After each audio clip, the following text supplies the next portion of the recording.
Chapter 4. Robin Hood Turns Butcher.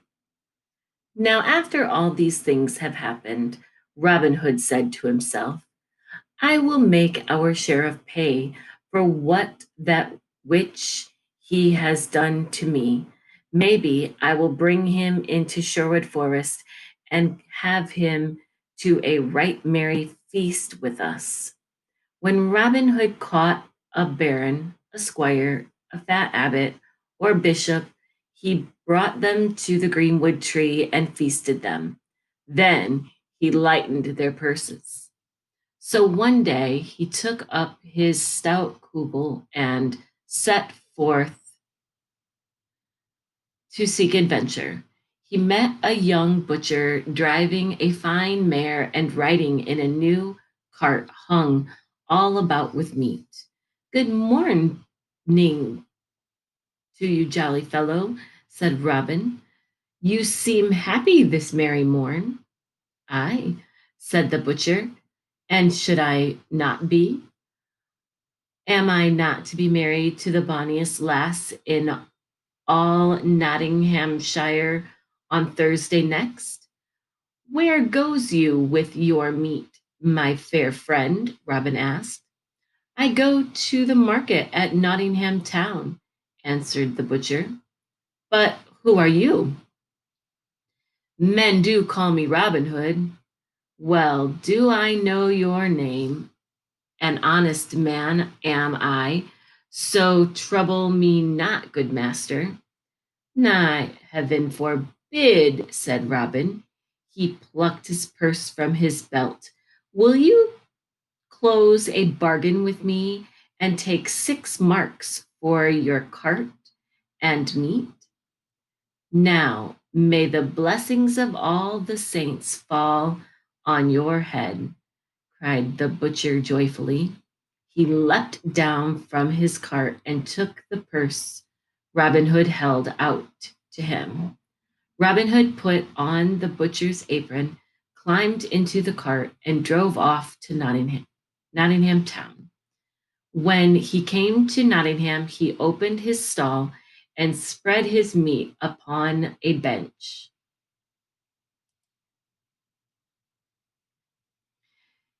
Taking his cleaver and knife, he clattered them together and sang merry tones. Now come, ye lassies and ye dames, and buy your meat from me. For 3 pennies worth of meat I sell for the charge of 1 penny. All who stood near began to stare and wonder and laugh. But when they came to buy, they found it as he had said. Thus he sold his meat so fast that no butcher who stood near him could sell anything. Then some of the butchers came to make his acquaintance. This day the sheriff has asked all the butcher guild to feast with him at the guild hall.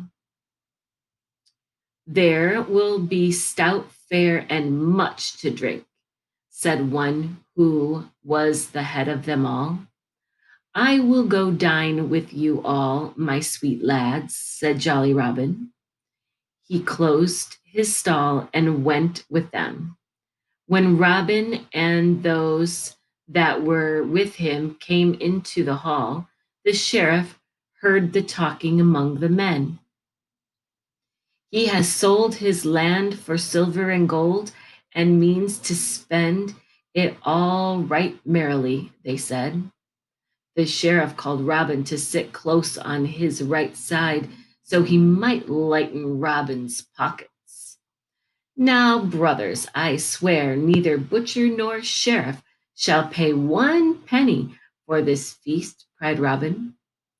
You must have many a head of horned beasts and many an acre of land to spend your money so freely, said the sheriff. Aye, 500 and more have I, and none of them have we been all able to sell. At this, the sheriff's eyes twinkled. Good youth, how much do you want for your horned cattle? Well, they are worth at least 500 pounds. Well, do I love you? But 500 pounds is a good round sum. I will give 300 pounds for them all in good hard silver and gold. The bargain was settled, but many of the butchers thought it was a scurvy trick to pull on a youth. Robin and the sheriff set upon their way together. They traveled along the dusty highway as though they had been old friends. They came to Sherwood Forest and entered it. The sheriff grew quite quiet and ceased his laughter. At last they came to a sudden bend in the road, and before them a herd of deer went tripping across the path. These are my horned beasts, good sheriff. How do you like them? Said Robin. The sheriff drew up his reins. I like not your company. Go on your own path, good friend, and let me go mine. Robin only laughed and caught the sheriff's bridle. Nah, stay a while. He clapped his bulge and to his mouth, and presently up the path came 100 stout men with Little John at their head. At last they came to where the noble oak spread wide its branches. Robin sat down and placed the sheriff at his right hand. Bring forth the best meat and wine we have.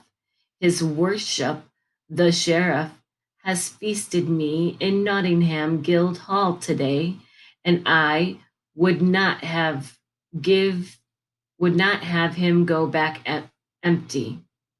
Robin Hood did entertain the sheriff royally. They feasted and drank until the sun was low and the half moon glimmered with a pale light. Then the sheriff rose and said, I thank you all. You have treated me with courtesy, but the shadows grow long, and I must away lest I lose myself within the forest. Robin said, If you must go, go you must. But you have forgotten one thing. We kept a merry inn here, but whoever becomes our guest must pay his debt. I would be ashamed if I did not reckon the king's deputy at 300 pounds. 300 devils, roared the sheriff.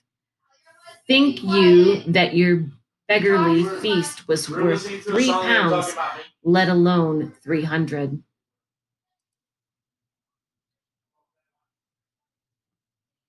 Good sheriff, be advised by me. Pay your debt without fuss, or maybe it'll fare ill with you. The sheriff said nothing more, but looked at the ground and gnawed his lip. He drew forth his fat purse and threw it on the ground in front of him. He turned away and silently mounted his horse. The sheriff rued the day that he first meddled with Robin Hood. All men laughed at him, and many ballads were sung of how the sheriff went to shear and came home shorn.